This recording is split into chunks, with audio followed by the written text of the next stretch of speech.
ابو نصر السیاد نامی ایک شخص اپنی بیوی اور ایک بچے کے ساتھ غربت و افلاس کی زندگی بسر کر رہا تھا۔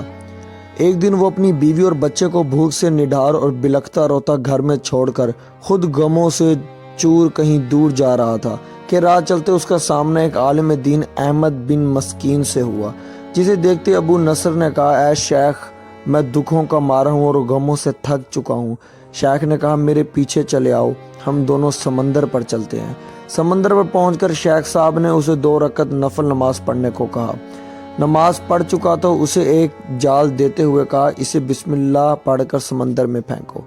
جال میں پہلی بار ہی ایک بڑی ساری عظیم الشان مچھلی پھنس کر باہر آ گئی۔ شیخ صاحب نے ابو نصر سے کہا، اس مچھلی کو جا کر فروخت کرو اور حاصل ہونے والے پیسوں سے اپنے اہل خانہ کے لیے کچھ کھانے پینے کا سامان خرید لینا۔ ابو نصر نے شہر جا کر مچھلی فروخت کی، حاصل ہونے والے پیسوں سے ایک قیمے والا اور ایک میٹھا پراٹھا خریدا اور سیدھا شیخ احمد بن مسکین کے پاس گیا اور اسے کہا کہ حضرت، ان پراٹھوں میں سے کچھ لینا قبول کیجیے۔ شیخ صاحب نے کہا، اگر تم نے اپنے کھانے کے لیے جال پھینکا ہوتا تو کسی مچھلی نے نہیں پھنسنا تھا۔ میں نے تمہارے ساتھ نیکی گویا اپنی بھلائی کے لیے کی تھی، نہ کہ کسی اجرت کے لیے۔ تم یہ پراٹھے لے کر جاؤ اور اپنے اہل خانہ کو کھلا دو۔ ابو نصر پراٹھے لیے خوشی خوشی اپنے گھر کی طرف جا رہا تھا کہ اس نے راستے میں بھوکوں ماری ایک عورت کو روتے دیکھا، جس کے پاس ہی اس کا بے حال بیٹا بھی بیٹھا تھا۔ ابو نصر نے اپنے ہاتھوں میں پکڑے ہوئے پراٹھوں کو دیکھا اور اپنے آپ سے کہا کہ اس عورت اور اس کے بچے اور اس کے اپنے بچے اور بیوی میں کیا فرق ہے؟ معاملہ تو ایک جیسا ہی ہے، وہ بھی بھوکے ہیں اور یہ بھی بھوکے ہیں، پراٹھے کن کو دے؟ عورت کی آنکھوں کی طرف دیکھا تو اس کے بہتے آنسو نہ دے سکا اور اپنا سر جھکا لیا۔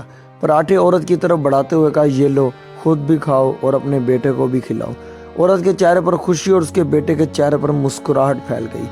ابو نصر غمگین دل لیے واپس اپنے گھر کی طرف یہ سوچتے ہوئے چل دیا کہ اپنے بھوکے بیوی بیٹے کا کیسے سامنا کرے گا۔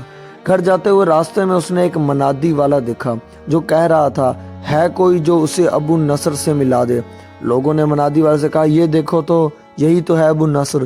اس نے ابو نصر سے کہا، تیرے باپ نے میرے پاس آج سے 20 سال پہلے 30,000 درہم امانت رکھے تھے، مگر یہ نہیں بتایا تھا کہ ان پیسوں کا کرنا کیا ہے۔ جب سے تیرا والد فوت ہوا ہے میں ڈھونڈتا پھر رہا ہوں کہ کوئی میری ملاقات تجھ سے کرا دے۔ آج میں نے تمہیں پا ہی لیا ہے، تو یہ لو 30,000 درہم، یہ تیرے باپ کا مال ہے۔ ابو نصر کہتا ہے، میں بیٹھے بٹھائے امیر ہو گیا، میرے کئی گھر بنے اور میری تجارت پھیلتی چلی گئی۔ میں نے کبھی بھی اللہ کے نام پر دینے میں کنجوسی نہ کی، ایک ہی بار میں شکرانے کے طور پر 1000 درہم صدقہ دے دیا کرتا تھا۔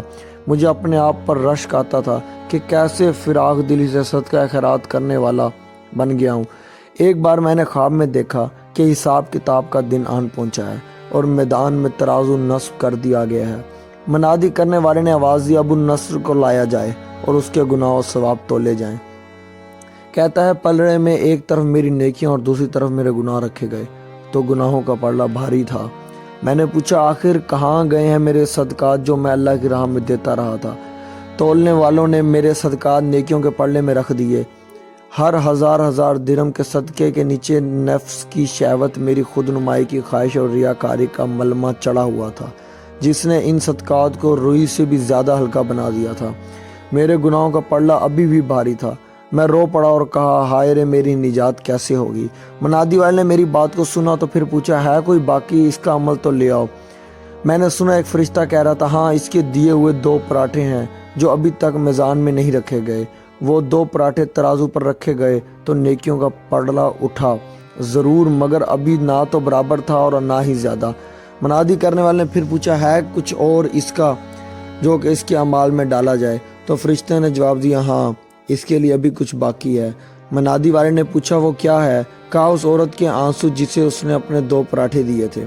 عورت کے آنسو نیکیوں کے پلڑے میں ڈالے گئے، جن کے پہاڑ جیسے وزن نے ترازو کے نیکیوں والے پلڑے کو گناہوں کے پلڑے کے برابر لا کر کھڑا کر دیا۔ ابو نصر کہتا ہے، میرا دل خوش ہوا کہ اب نجات ہو جائے گی۔ منادی نے پوچھا، ہے کوئی چیز باقی جو اس کے اعمال میں ڈالی جائے؟ تو فرشتے نے کہا، ہاں، ابھی اس بچے کی مسکراہٹ کو پلڑے میں رکھنا باقی ہے جو پراٹھے لیتے ہوئے اس کے چہرے پر آئی تھی۔ مسکراہٹ کیا، پلڑے میں رکھی گئی نیکیوں والا پلڑا بھاری سے بھاری ہوتا چلا گیا۔ منادی کرنے والا بول اٹھا، یہ شخص نجات پا گیا۔ ابو نصر کہتا ہے میری نیند سے آنکھ کھل گئی اور میں نے اپنے آپ سے کہا اے ابو نصر، آج تجھے تیرے بڑے بڑے صدقوں نے نہیں بلکہ آج تجھے تیری 2 روٹیوں نے بچا لیا۔